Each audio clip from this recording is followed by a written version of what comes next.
Hi అండి, అందరూ ఎలా ఉన్నారు? బాగున్నారా? నేనైతే బాగున్నానండి. ఈరోజు వీడియోలో వచ్చేసి చింతపండు పులిహోరని చాలా ఈజీగా అలాగే మంచి టేస్టీగా ఎలా చేసుకోవాలనేది ఈ వీడియోలో చూపించబోతున్నాను. వీడియోని స్కిప్ చేయకుండా లాస్ట్ వరకు చూడండి. ఈ వీడియో మీకు చాలా నచ్చుతుందండి. మీకు కనుక ఈ వీడియో నచ్చితే ఒక లైక్ చేయండి, మీ ఫ్రెండ్స్కి షేర్ చేయండి. మీరు ఎవరైనా మన ఛానల్ని కొత్తగా చూసినట్లయితే విన్నీ కుకింగ్ ఛానల్ని సబ్స్క్రైబ్ చేసుకోండి. లేట్ చేయకుండా వీడియోలోకి వెళ్ళిపోదాం. ఫస్ట్ ఒక గిన్నెలోకి కొద్దిగా చింతపండు తీసుకోవాలండి. తీసుకున్న తర్వాత ఇందులో కొద్దిగా వాటర్ని యాడ్ చేసుకోవాలి.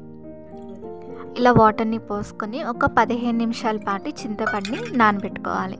ఇలా నానబెట్టుకున్న తర్వాత దీన్ని మెత్తగా ఉడికించుకోవాలన్నమాట. ఇలా నానబెట్టుకొని ఉడికించుకోవడం వల్ల ఏంటంటే మనకి చింతపండు అనేది చక్కగా మెత్తగా ఉడికిపోతుంది అనమాట. కంప్లీట్గా ఇది మెత్తగా ఉడికిపోవాలి. చూడండి, చక్కగా ఉడికిపోయింది కదా. ఇలా ఉడికిన తర్వాత దీన్ని చల్లార్చుకోవాలి.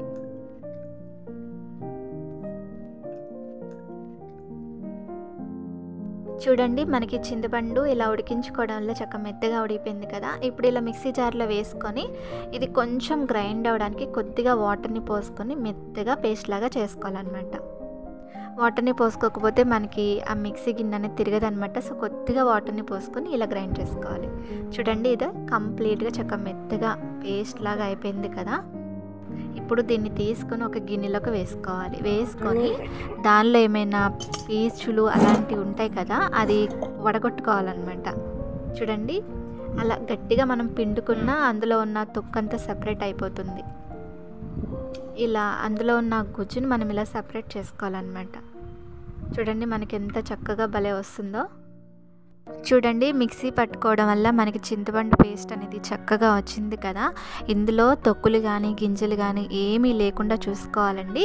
ఇలా చక్కగా పేస్ట్ లాగా చేసుకొని ఇలా సపరేట్ చేసుకున్న తర్వాత ఇందులో కొన్ని పచ్చిమిర్చిని పొడవుగా ఘాట్లు పెట్టుకొని ఇందులో వేసుకోవాలి. అలాగే ఇందులో 1 టేబుల్ స్పూన్ పసుపును వేసుకోవాలి. అలాగే 1 టేబుల్ స్పూన్ ఆయిల్ కూడా వేసుకోవాలి. ఇప్పుడు మనం దీన్ని ఉడికించుకుంటామండి. సో ఇవన్నీ వేసుకోవాలన్నమాట. అలాగే మన టేస్ట్కి సరిపడా కొద్దిగా సాల్ట్ని యాడ్ చేసుకోవాలి.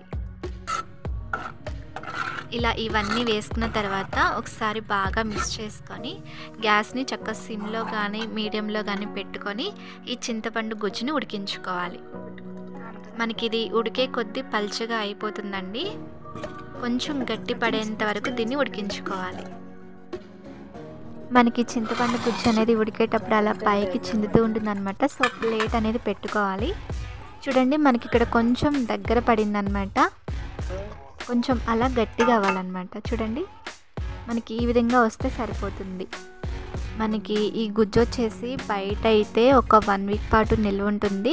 మనకి ఫ్రిడ్జ్లో అంటారా ఎన్ని డేస్ అయినా నిల్వ ఉంటుందండి.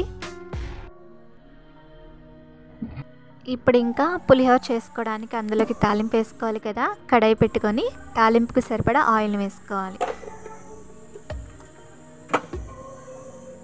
మనకి ఇక్కడ ఆయిల్ అనేది చక్కగా హీట్ అయిన తర్వాత ఇందులో 2 ఎండుమిర్చిని వేసుకోవాలి. ఇక్కడ మేము కొద్దిగానే చేస్తున్నామండి. జస్ట్ లైట్గా టిఫిన్ లాగా చేద్దామని చెప్పి కొంచెం రైస్తోనే చేస్తున్నాము.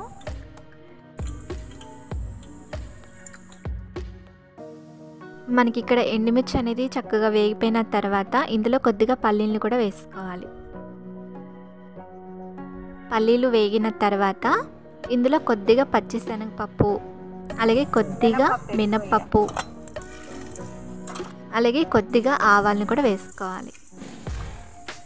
ఇవన్నీ వేసుకున్న తర్వాత వీటిని ఎర్రగా ఫ్రై చేసుకోవాలి.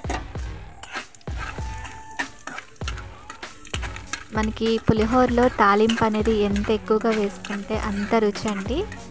సో మేము కొంచెం ఎక్కువగా తింటాం కాబట్టి ఎక్కువ వేసుకున్నాం అనమాట. చక్కగా వీటిని ఎర్రగా వేయించుకున్న తర్వాత లాస్ట్లో కొద్దిగా కరివేపాకును కూడా వేసుకోవాలి. ఇలా ఇవన్నీ ఎర్రగా ఫ్రై చేసుకున్న తర్వాత స్టవ్ ఆఫ్ చేసుకొని మనం ముందుగా రెడీ చేసి పెట్టుకున్న రైస్ ఉంటుంది కదా, ఆ రైస్లో మనం ముందుగా ఉడికించుకున్న చింతపండు గుజ్జును వేసుకోవాలి. ఇక్కడ చింతపండు గుజ్జు అండి, మనం తీసుకున్న రైస్ని బట్టి ఆ పులుపు అనేది ఎంత సరిపోతుందో దాన్ని బట్టి కొద్ది కొద్దిగా వేసుకోండి. ఇలా చింతపండు గుజ్జు, తాలింపు ఇవన్నీ వేసుకున్న తర్వాత రైస్ని బాగా మిక్స్ చేసుకోవాలి. చక్కగా ఆ గుజ్జు అనేది రైస్ అంతా బాగా పట్టేంత వరకు కలుపుకోవాలి. మనకి చింతపండుతో పులిహోర చేసుకునేటప్పుడు అండి, మనకి ఆ పులిహోర అనేది కలర్ అనేది ఎల్లో కలర్లో వెంటనే కనిపించదనమాట. కొంచెం కొంచెం టైం పట్టే కొద్దీ మనకి ఆ కలర్ అనేది మారుతూ ఉంటుంది. ఫస్ట్లో మనకి ఇలా వైట్ కలర్లోనే ఉంటుంది, తర్వాత మనకి కలర్ అనేది చేంజ్ అవుతూ ఉంటుంది అనమాట. కలర్ రాలేదు కదా, తెల్లగా ఉంది కదా అని చెప్పేసి మీరు పసుపు అనేది వేయొద్దు. కలర్ అనేది మనకి తర్వాత వస్తుందన్నమాట. చూడండి చక్కగా మంచి కలర్ వచ్చింది కదా.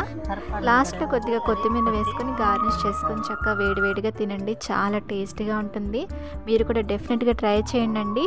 చాలా సింపుల్ అండ్ టేస్టీ చింతపండు పులిహోర అనమాట. చూసారు కదా, మనకి రైస్ మిక్స్ చేసేటప్పుడు వైట్ కలర్లో ఉంది, తర్వాత మంచి కలర్ వచ్చింది కదా.